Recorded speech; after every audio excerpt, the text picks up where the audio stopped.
This is a video adaptation of an article I originally wrote for GameTyrant. If you want to see the original article, be sure to check out the link in the video description. This past holiday season, several million Switch units were sold, and Super Smash Bros. Ultimate is a huge part of this sales victory for Nintendo. This crossover features an enormous cast of characters from Nintendo and beyond, and some of the tightest controls you'll ever see in a fighting game. You combine all these pros with the fact that the series has been very successful in the past, and it's no surprise that the game is doing so well. I'm not the best at it. Hey, speak for yourself. You don't want to know what I can do with a GameCube controller. The fact is, the game is both fun and satisfying for players of all skill levels. Gee, this game sure is fun and satisfying. So I can't help but look back with fondness at another holiday season. A specific date, really. December 3rd, 2001. A month after the GameCube launch, on this day, Super Smash Bros. Melee was released. The timing of this sequel couldn't have been more perfect. 2 years had passed since the original Smash Bros. Came out, and we were already getting a new one. And to give you an idea of how fortunate we were, this was the only time in the series' history where we didn't have to wait forever for the next one. As much as I like the GameCube, I feel like the launch titles were more on the okay side. Luigi's Mansion is fine, but I never saw that game as something you'd want to rush to the store to buy. I had a lot of fun with Wave Race Blue Storm, but the game is very difficult and will not appeal to the average gamer. And you know, I could even say the same thing about Pikmin. But Melee? I don't know anybody who wanted a GameCube who didn't want Melee. That was a game to buy a console for. So needless to say, I was pretty hyped for the game, largely because this would be the first Smash Bros. That I would physically own.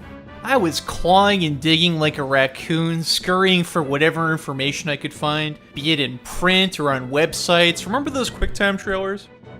The T rating was also mildly shocking to my 11-year-old self. What was this? Were we gonna get some bloody Mortal Kombat style affair?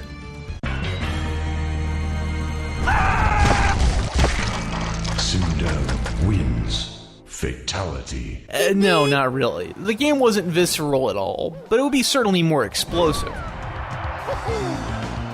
During my teen years, when I would write game reviews, mostly just for my own personal entertainment, I said somewhere that Melee is twice the game that the original Smash Bros. Was. I still think there's some truth to this statement. It featured more than double the cast and double the stages of the original Smash Bros. But more than that, the game is extraordinarily well polished considering its relatively short development cycle. When you pop in the Melee disc, you're greeted to this kick-ass intro, where the cutscene is perfectly timed to this bombastic orchestral music, and the characters are doing their thing.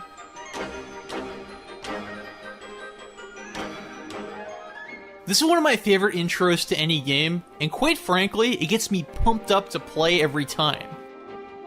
A lot of the music in the game was performed by an orchestra, credited in-game and on the Nintendo Power soundtrack as Orchestra Melee, and this one touch makes everything more dramatic and exciting. The gourmet race from the Kirby game sounds very silly in the original source.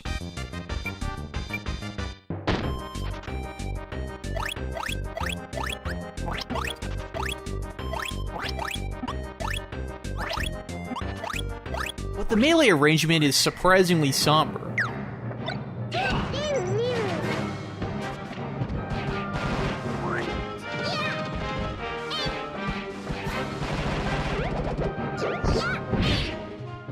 And the orchestral arrangement of the Star Fox music sounds like it could naturally fit into any epic space opera film.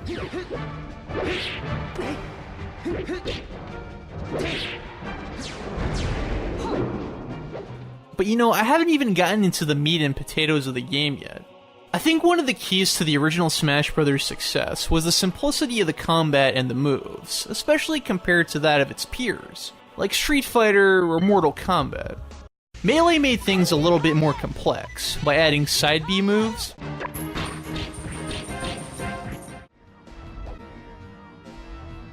allowing you to charge your smash attacks,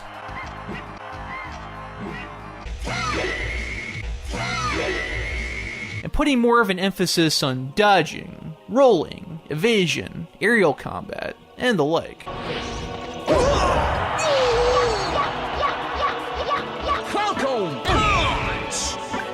This This added complexity allowed Smash Bros. Melee to create its competitive community, which still thrives to this day, and is maintained by some of the most hardcore and enthusiastic gamers out there.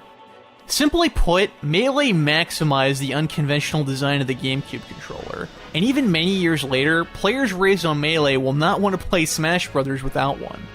Check it out. Even though Melee can be adjusted to play as a very serious and competitive game, at its heart, it's very silly.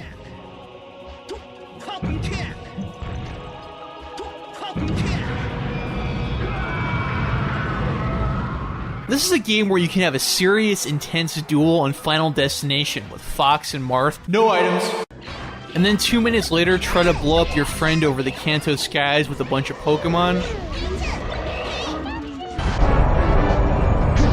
Or have a giant melee as Bowser and Donkey Kong on top of Foresight, like you're making your own kaiju film.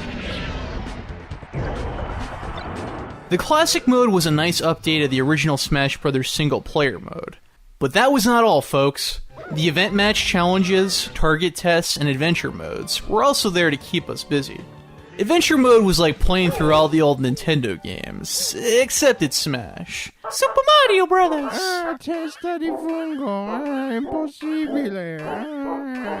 With more punching, a Zelda dungeon to explore, a Metroid escape sequence, and we even got to be an unfortunate pedestrian stuck on an F-Zero racetrack.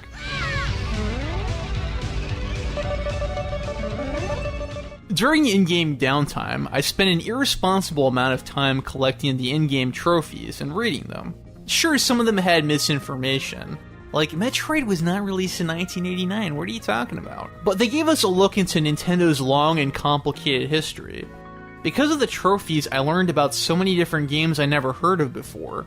Games I didn't even know existed, like Panel de Pon, Card Hero, Custom Robo, Dambe and Hikari, Doshin the Giant, Animal Crossing, Famicom Detective Club, and probably some others. So besides being a fun action game, Super Smash Bros. Melee is educational. And speaking of games people have never heard of before, Melee largely introduced Fire Emblem to a Western audience, with the inclusion of Marth and Roy. Melee raised a lot of intrigue about Fire Emblem, and slowly but surely it would become one of Nintendo's biggest international franchises.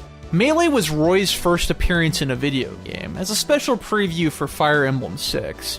And you know, you could even argue that Mr. Game & Watch wasn't really a distinct person before Super Smash Bros. Melee. He's kind of more like the embodiment of every single Game & Watch game in a single entity.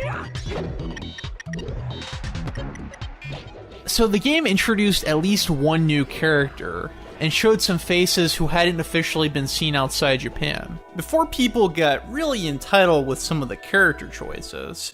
Cloud from Final Fantasy VII? That is not the first game in the series. We need Red Mage. They made a few obvious picks that were lacking from the previous game, like Peach and Bowser, good choices.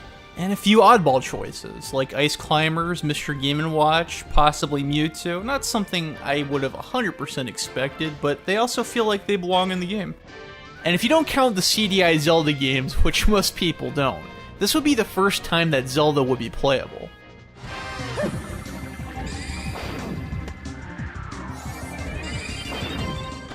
Take you down with the Choco Man, Captain Falcon, or Marth. Maybe even Jigglypuff on a good day if nobody complains about him getting banned. After about a month of playing Melee nearly non-stop, I'm talking like 4 or 5 hours every day, I had unlocked just about every character and stage, minus Final Destination. That took a little bit extra time. So I guess if there's one complaint I have about Super Smash Bros. Melee is that it takes too damn long to unlock everything. I'm pretty sure that the minimum amount of time you need in order to unlock Mewtwo is to play Versus mode for about 20 hours. That's a lot of time. If I didn't have the time off from school, I don't know how I would have unlocked everything in a month's time. And here's another fun fact. I've gone through 2 GameCube memory cards since 2001, so I've had to restart from the beginning and unlock everything 2 or 3 times, and it does take a while.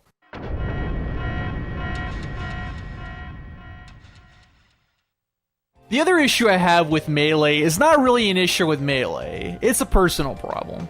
I read on GameFAQs that Mr. Game & Watch was the last character most people unlock in the game. Once I got him, a feeling of emptiness set in. There were so many other Nintendo characters I wanted to see in a Smash Bros. Game. You know, I had zero expectations for Melee's roster. I was simply excited that there was another Smash Bros. Game. But once I played this game and fell in love with it, it whet my appetite for more characters. So early 2002, I thought to myself, well, they'll probably make another Smash Bros. About 2 or 3 years, so I'll probably have to wait a little bit, but I think I'll see some of those guys. Though a lot of my wishes were granted, little did I know that I would have to wait 7 years for more Smashing.